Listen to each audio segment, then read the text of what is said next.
So what a fun day we had at work and then later the neighborhood. Fun in the sun is really taking a toll on me and my friends and my girlfriend, but for all the right reasons. Now here's the plan.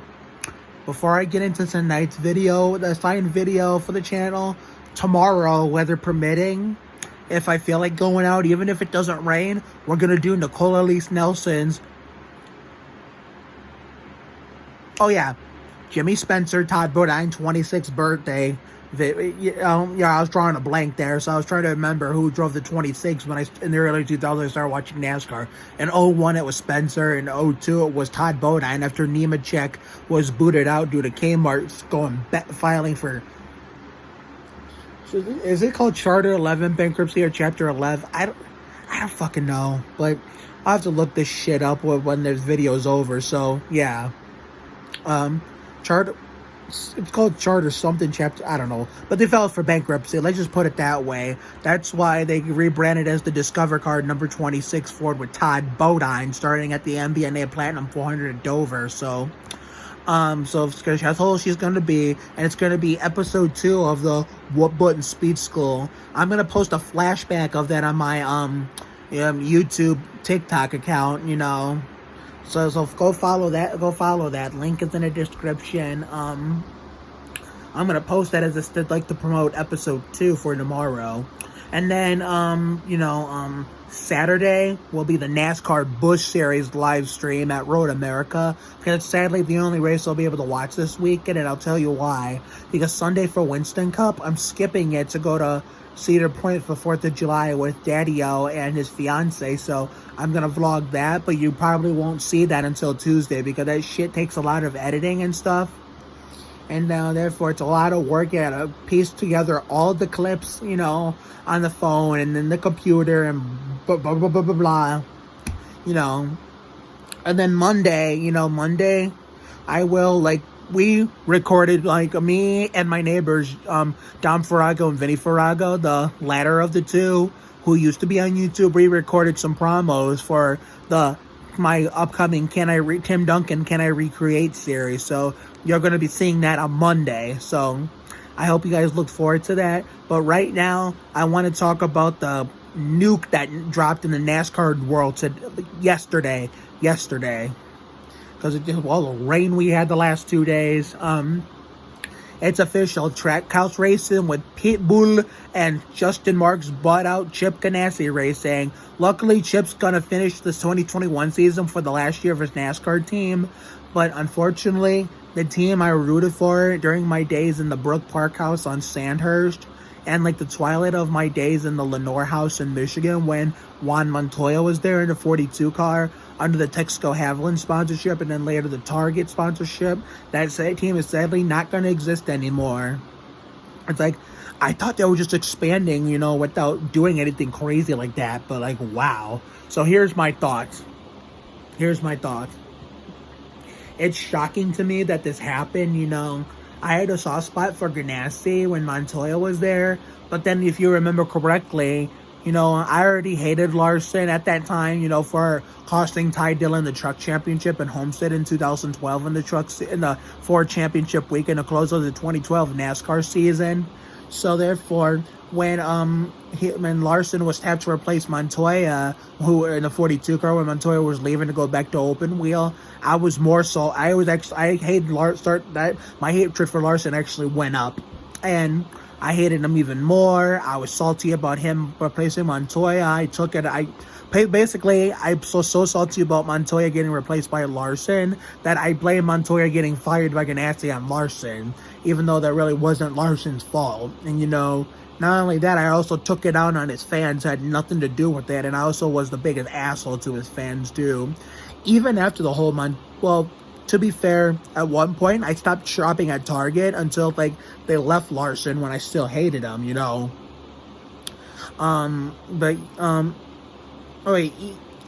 first thing I got over was the whole Montoya, getting replaced by Larson thing in 13-14.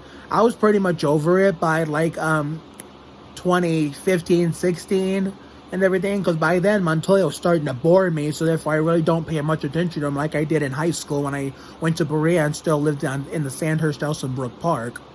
But I was still really, really bitter over the whole 2012 Homestead truck finale incident when Ty Dillon, losing the truck championship, which would have made him the first rookie champion in NASCAR history instead of what eventually became Chase and Xfinity 2 years later. So, therefore, you all know my backstory of how I went from being the number one Kyle Larson hater to actually liking and respecting the guy and having a change of heart. Winning the All-Star race in 2019 straight up, legitimately on speed. And then, the whole N-word incident shit. And temporarily when that took place, I went back to my old ways against him. And then when it was starting to come up when he might get reinstated, and which he did, and we all know, and he was going to go to Hendrick, I just kept saying, on Twitter, once after I got my new account, stay in dirt, NASCAR doesn't need you back. You're not. I just kept saying he'll never come back. And then when people started coming up in my mentions, trying to snap me out of the hatred, I finally listened and came to them and came to my senses and hey, if Larson comes back, I have no control over that. Maybe he will be a changed driver, not only a driver but a person. Guess what? He is, and now I like the guy. So therefore, it feels good not to be the biggest Larson hater and get attacked for it. Especially being a fan of the Dillon brothers, Austin and Ty. No more being salty about Montoya. Well, but I was already hit. Like I said, I was already done by 15-16. But no more blaming. No more being salty over the 2012 Homestead truck incident. No more calling him Larsucks. No more, using the term Larchoke, What else that I used to say? No more saying, remember when I used to say the term Larson Dick Riders? I don't have to say that no more. That feels pretty good. It feels pretty good. If I still had my old Twitter account right now, there would be a lot of old tweets in regard to that shit that I would be getting canceled for if my old Twitter account was still around today.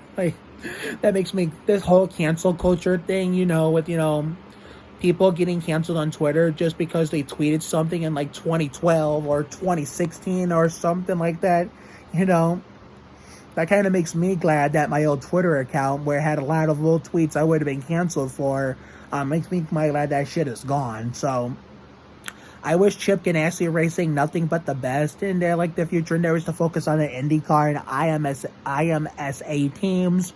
Because, NASCAR really wasn't his number one sport.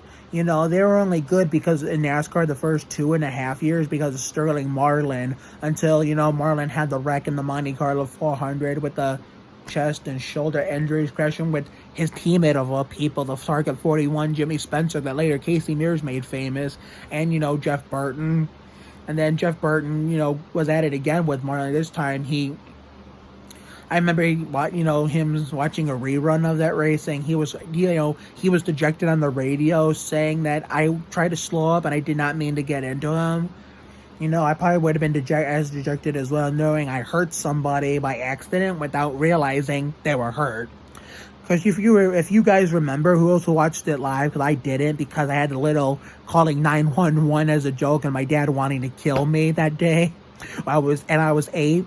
If you guys remember correctly, for those who watched both the original NBC version and the Winston Cup Wednesday Speed Channel rerun, he was actually walking and moving around just fine and talking and laughing with the media reporters like he was okay, like he was 100% okay. But it later was found out that he had the cracked vertebrae in the neck, which sidelined him for the final 7 races of the season and gave Jamie McMurray an early start on his Cup career. He was about to move up to the Cup Series, Winston Cup Series in the 42 Haviland Dodge anyway. So, the whole subbing for Sterling Marlin kind of helped him get the experience for Cup. And he picked up that upset win over Bobby Labonte and Tony Stewart, the Gibbs guys, at the UAW GM Quality 500, which was supposed to be a day race, but it ran for so many hours that it was it just started late afternoon, early evening, and went into the night, which is why NASCAR made it a night race 2003.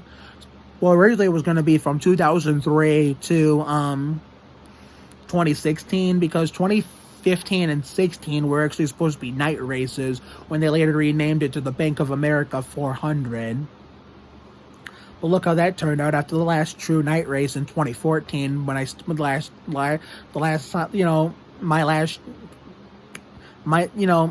last fall Charlotte night race was my last one on this in the Sandhurst house before I'm moving here. November, December, January, 4 months later.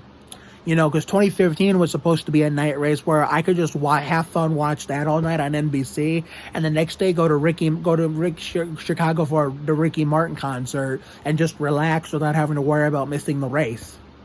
But no, Mother Nature said, Mark, fuck you, and decided to make me choose Ricky over the race.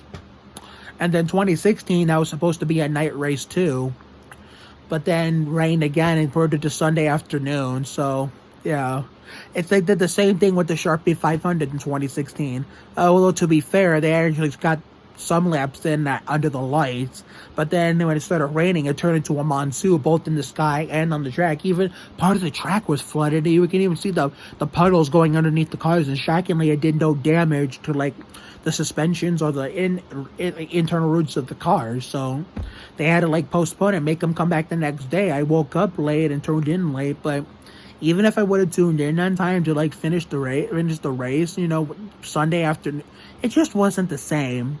Considering the Sharpie 500 is meant for night racing. When they had to come back and run that shit in the day, it just wasn't the same. Because it didn't even feel like the Sharpie, a true Sharpie 500 when they had to finish it Sunday afternoon.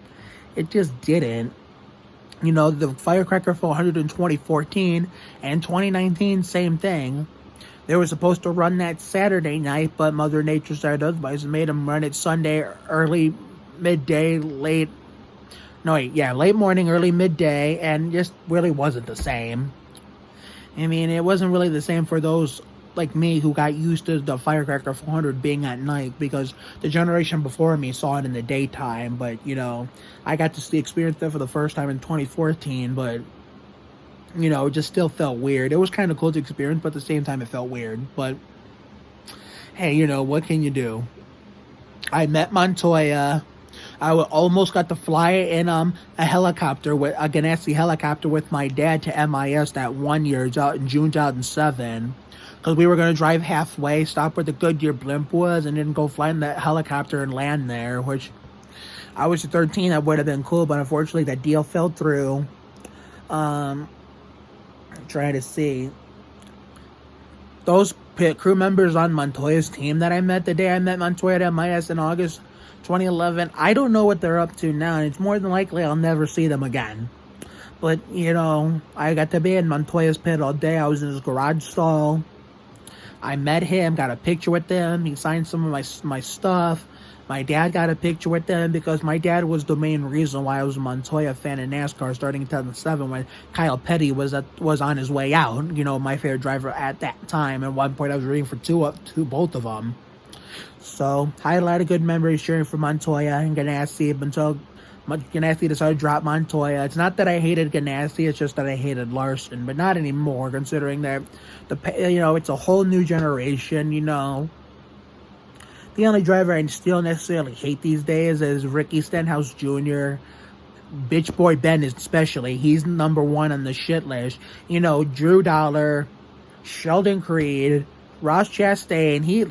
Ross Chastain is the lesser of all those evils, because he seems like a nice guy. It's just he can get a little reckless at times, which is what pisses me off. But I mean, it doesn't change the fact that he is a nice guy. I mean, he's got to slow down a little. So yeah, while I will miss Chip Ganassi racing here on out after this year, I hope they go out on top. Chris, kind of like I'm hoping if Chris Paul does, if the Suns win the championship, and he decides to retire with a ring like Robinson did in 2003. But we'll save that conversation for another day. I hope that if Ganassi can go out, though, if they're gonna go out, at the end of the season, the Checkerboard Reports 500, I'd rather see them go out on top. Get into the playoffs. I know Kurt probably won't win the championship, but maybe he'll play spoiler if he makes the playoffs but gets eliminated, or doesn't get in the playoffs at all. But the better of two goods is Kurt getting in the playoffs, but then getting eliminated, but playing spoiler and winning the Checo Auto Parts 500, and sending Chip out on top with his final NASCAR Winston Cup Series race event trophy. So that's what I wanted to come here to talk about. So I have a lot of work to do. Go follow my TikTok page for my YouTube channel at Mark Oliveris on YT. Link in the description. I will see you guys possibly tomorrow for episode 2 of the Ward Burton Speech School for Nicole Alyse Nelson, Jimmy Spencer, Todd Bodine 26th birthday. So wait. Excuse me. Have a good night tonight and a better day tomorrow. Take care, everyone. Good night.